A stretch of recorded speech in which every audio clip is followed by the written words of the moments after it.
नमस्कार सगळ्यांना. Tiny little taste बड्समध्ये तुमचं खूप खूप स्वागत आहे.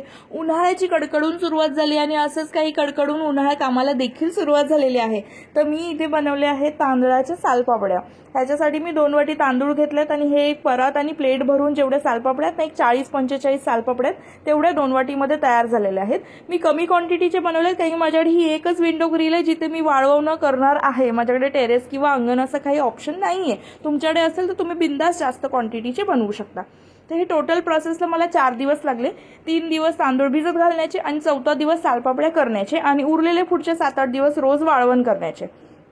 तर तांदूळ मी स्वच्छ सकाळी पहिल्या दिवशी धुवून घेतले, बोटभर पाणी ठेवून भिजत घातले. सेकंड डेला मी ते पाणी काढलं आणि फ्रेश पाणी ऍड केलं. ह्याचं रिझन असं की तेच पाणी कंटिन्यू केलं तर तांदळाला उग्र असा वास येतो. तर ते अवॉइड करण्यासाठी पाणी डे 2 डे 3 ला चेंज करा. डे 3 ला रात्री झोपायच्या अगोदर आपण इडली डोशासाठी कसं पीठ बारीक करतो तसं मिक्सरमध्ये हे पीठ बारीक करून घ्या. जास्त पाणी ऍड करायची गरज नाही, घट्टसर बारीक केलं तरी चालेल. सकाळी उठलं की सगळी घरातली कामं आवरून घ्यायची आणि मग सालपापड्या करायला तयार करायची. तर सालपापड्या करण्यासाठी मी ह्याच्यामध्ये 1 चमचाभर मीठ घातलं. पीठ तुम्ही अगोदर टेस्ट करून बघा मीठ घातल्यावरती. जर कमी वाटत असेल तरच अजून मीठ ऍड करा. जास्त खारट झाल्या ना की त्या बिलकुल पण चांगल्या लागत नाहीत. मीठ व्यवस्थित मिक्स करून घेतल्यावरती ह्याच्यामध्ये 1-1.5 चमचा मी जिरे ऍड केलेले आहेत. असा कोणता हार्ड अँड फास्ट रूल नाही की तुम्हाला 1.5 चमचेच ऍड करायचे. तुम्हाला हवं तर तुम्ही कमी ठेवू शकता, जास्त आवडतं जास्त ठेवू शकता. हे व्यवस्थित सगळं मिक्स झालं ना की तुम्हाला जर ह्याच्यामध्ये कलरफुल सालपापड्या हव्यात तर तुम्ही ह्याचे 3-4 पोर्शन्स बाजूला करू शकता.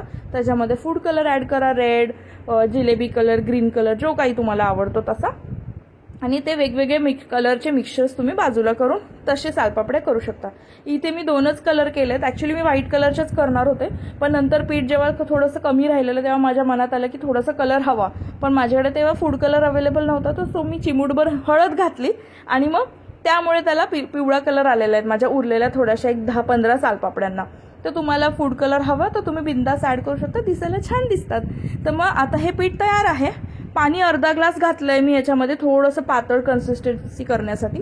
जाडसर ठेवलं ना तर सालपापड्या पण जाड होतात आणि तळल्यावरती पण त्या जाड होतात आणि वाळायला पण खूप वेळ लागतो. तर मीडियम असं रनिंग कन्सिस्टन्सी ठेवा. आता सालपापड्या आपल्याला उकडायच्या म्हणजे शिजवून घ्यायच्या. त्याच्यासाठी एक टोप घेतलाय, त्याच्यामध्ये पाणी टाकायचं आणि फुल गॅसवर उकळायला ठेवायचं.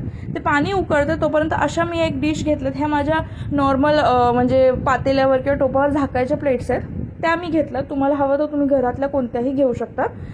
त्यांना मी एक बोटभर असं तेल लावून व्यवस्थित ग्रीस करून घेतलं. हे ग्रीसिंग जे आहे ऑइलचं हे फर्स्ट टाइमच करायचं, दरवेळी करायची गरज नाहीये, ओनली फर्स्ट टाइम. त्याच्यानंतर आपोआप ते कंटिन्यू राहतं. फक्त प्रत्येक सालपापडी काढल्यानंतर फडक्याने पुसून घ्यायचं आणि मग नेक्स्ट बॅच भरायची. तर आता मी तुम्हाला दाखवते की कसं भरायचं. हे असं चमचाभर ते बॅटर ह्याच्यात टाकायचं आणि असं हाताच्या सहाय्यानेच प्लेट अशी फिरवून त्याला गोल ऍडजस्ट करायचं. कुठे कमी जास्त असेल तर चमच्याने 1-2 थेंब तिथे तुम्ही ऍड करू शकता. एवढं लक्षात ठेवा 30 ते 40 सेकंड्स वन साईड शिजायला लागतं आणि सेकंड साईड पण 30-40 सेकंड्समध्ये होऊन जातं.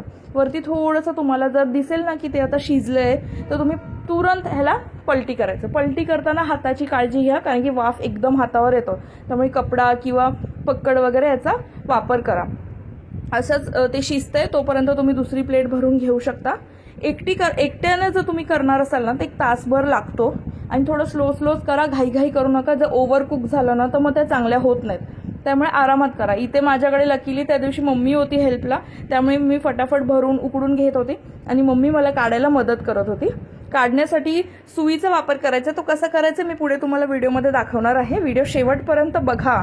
आणि हे सालपापड्या तळल्यावर पण किती सुंदर होतात, हा पण व्हिडिओ मी तुम्हाला नक्की शेअर करणार आहे. तो शेअर केल्यावर तुम्हाला नोटिफिकेशन येईलच, पण नोटिफिकेशन येण्यासाठी तुम्हाला काय करावं लागेल, चॅनलला सबस्क्राईब करावं लागेल. तर प्लीज सबस्क्राईब करा चॅनलला, न तुम्हाला ह्याचे पुढचे अपडेट्स मिळत राहतील.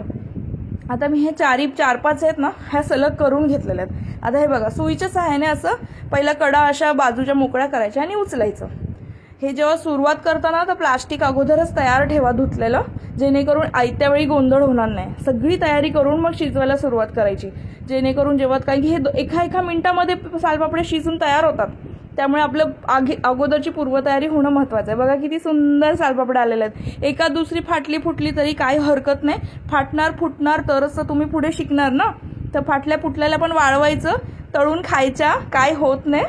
आणि ह्याच्यातूनच तुम्ही पुढे शिकणार आहात. तर हे महत्त्वाचाच टास्क आहे. चला, सालपापड्या तयार आहेत. चॅनलला सबस्क्राईब करा आणि नक्की करून बघा ह्या सालपापड्या. तोपर्यंत काळजी घ्या, उन्हाळ्यात जास्त फिरू नका बाहेर आणि बाय.